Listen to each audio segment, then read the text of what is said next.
Let's f***ing go! Alien T at C tier, no longer D tier. Okay, slight correction. He's still D tier in global, but C tier elsewhere. Wait, I'm not sure why that's the case. Isn't he better in global since everyone is still in early game? Okay, so anyway, here we have a tier list that I think most of you guys have probably already seen. So there are a couple of changes to how Pridewend has done up their tier list, and of course, huge shout out to everyone who is involved with this entire project. Okay, it's a lot of work. I've done tier lists in the past and I hate it. There is always going to be people disagreeing with your tier list all the time, okay? Every single tier list out there, they are always saying that Alien T is a D tier character. And the point of this video is I beg to differ. Now, anyway, for this video, we want to focus a little bit more on the global tier list. So there is global, there is CN, there is overall. Everything is going based on the current update. So you can see that in CN, they are following the current 1.4 update. So the characters that you're seeing in S tier will be vastly different from the characters that we are seeing in our global 1.1 S tier. Now the reason for that is because the enemies in the current update requires you to have a specific typing so that you can deal additional 30% more damage, right? We agree on that? Good. So that means that the tier list actually vastly changes every single update. We can assume that when a new update drops, there'll be different typings, there'll be different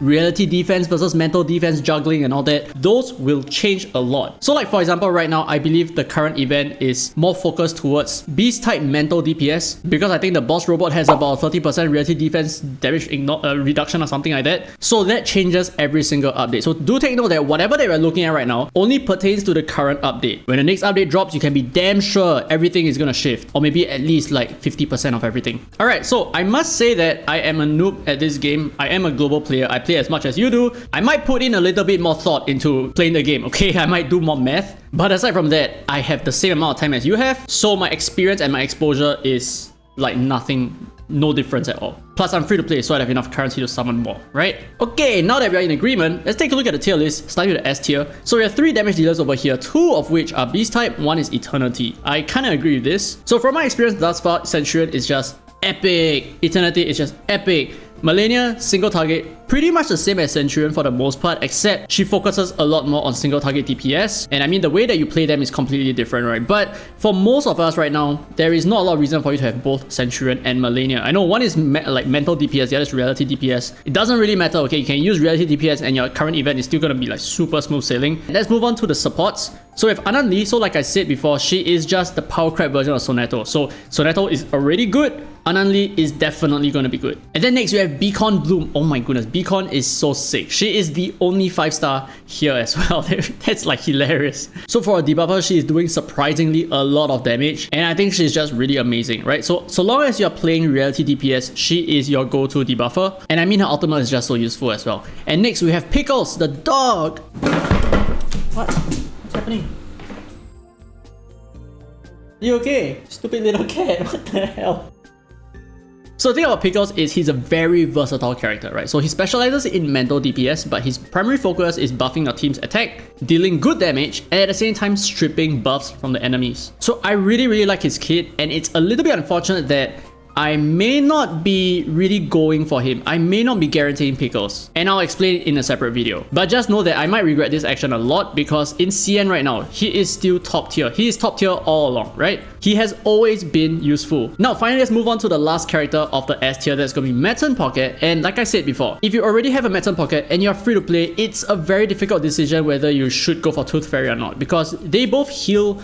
I would say Medicine Pocket heals a little bit more, and they both increase the DPS output of your team, but Medicine Pocket is just more direct, right? Damage taken on that enemy is increased by, I think, like 25%. But as for Tooth Fairy, it's just a very subtle change. It's increasing your crit rate, or at least increasing your effective crit rate against the enemies. So Medicine Pocket, in my opinion, is just more globally, more universally useful. Tooth Fairy is more focused towards characters with very high critical technique values. So characters like Centurion, characters like Lilia, these characters have very good crit and regulars as well. Okay, so that's it for the S tier. Let's move down to the A tier. So we have A Knight here.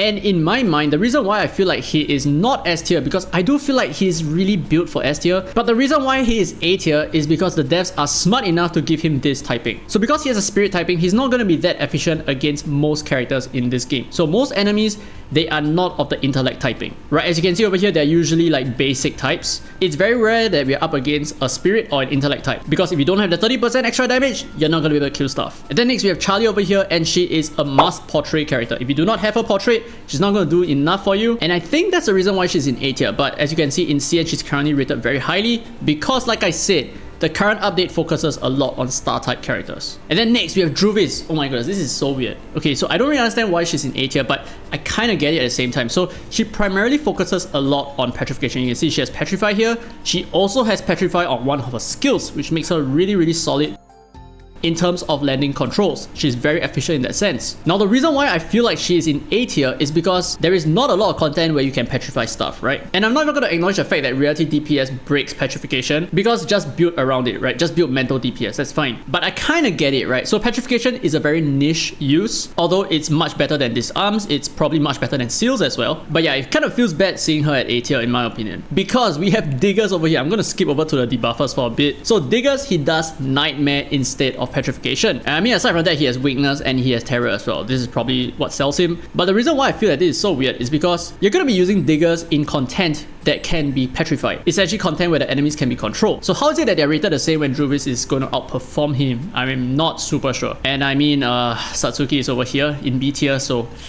I don't know. Alright, anyway, moving on, we have Lilia and regulars who are A tier. I think because right now we don't have a lot of crit rate. We especially do not have Tooth Fairy, right? So the moment we get Tooth Fairy, I think they're just gonna go up to S tier, because right now we can only rely on Psy Cubes, and we do not have enough materials to upgrade our Psy Cubes anyway, right? Now, moving on to the rest of our supports, we have Soneto, like I said. So Anan Lee is just her Power Crab version, and Voyager, she's just a really good support, right? She protects your team and reflects DPS, which I think is really solid. I can't say for sure why she's in A tier because I've never used her, but based on the comments, you guys seem to love her a lot, so not sure. Balloon Party as well, right? I'm pretty surprised about this as well. I would have thought that Balloon Party would be in S tier, but I guess it's because of, like I say, right, one of her skills that deals damage and it doesn't do anything at all. Yeah, this is the one. If the caster has Party Balloon, I mean any kinds of balloons, this attack enjoys penetration rate, which is so dumb because she's a healer. You don't really want to use her DPS skills, you'll be using it on your other DPS characters instead. So this is a very bad skill. So I think that's the reason why she's in A tier.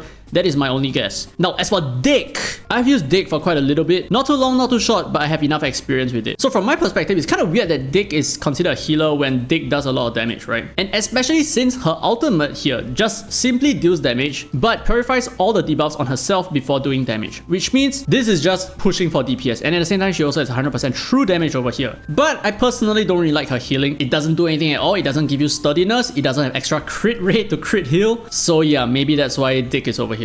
And then next we have Tenant. I kind of agree with this as well. So this Diamond Bullet, I believe it stacks with Beacon. So if you have both Tenant and Beacon, you can essentially reduce the enemy's defense by I think about 55%. It is nuts. Halfway there to Genesis damage. And that's it for the A tier. Let's move on to the B tier. And from here on, I can't really say anything. Okay, so I have used some of these characters, but not extensively. I can only speak for a couple. I can speak for Eagle. I believe that Eagle is definitely B tier. After experiencing Beacon, holy shit, dude. Eagle is like nothing. Eagle is nothing at all. Her DPS is shit. Even though she's crit oriented, her crits are shit. And now we have some niche characters here. We have Necrologist and we have X. So X is by far the best Dispeller in this game, right? So we have Moxie -2 to all enemies on his ultimate. We have Dispels all stats up and positive statuses from the targets. And we have Dispels all counter from the target as well. But I mean, these are all just single target attacks. Maybe that's the reason why he's rated so low, because we don't really have a lot of bossing content right now that requires us to remove buffs. But I'm pretty sure that when the day comes, he's going to be useful. But then again, he's a 5-star. It's very easy to get multiple copies of him. And then we have Necrologist, who is somehow stated as a revive character. She's not a revive character. She prevents death. There's a subtle difference over there. So she has Prayer over here, which means your allies do not die after taking lethal damage, and instead they heal themselves. And that's about it. So she has a bunch of like Prayer here, Prayer there, Prayer everywhere. And her portraits doesn't really do anything about her Prayer aside from this one over here, which is very little. So I wouldn't really consider her a revive character. And as for the rest of these characters, I apologize. I just have no experience. But okay, Apple being a C tier, very sus, very strange. I mean, I'm still using Apple right now, and I feel like his support is just immense because he heals your entire team by 8% every single turn. This is huge. Every single round, he's probably healing about a couple hundred, 400, 500 at times. And it's free. You don't need action points at all. Okay, but anyway, I'm just gonna leave the rest to you guys. You guys can check out the descriptions for the link to this tier list. But let me know whether you agree or disagree with any of the placements over here, because I frankly trust you guys more than I trust myself. So if you guys say that something don't belong over here, I'm gonna be like, yeah, I think you're right. I think you're right. I agree. But anyway, that's it for this video. Hopefully you guys enjoyed it. If you did, don't forget to thumbs up. It really helps the channel, and subscribe for more Reverse 999 content. Now with that said, this has been Derek Free to Play, and as always, I will see you in the next video. It's just orange juice. I have no idea why I did that.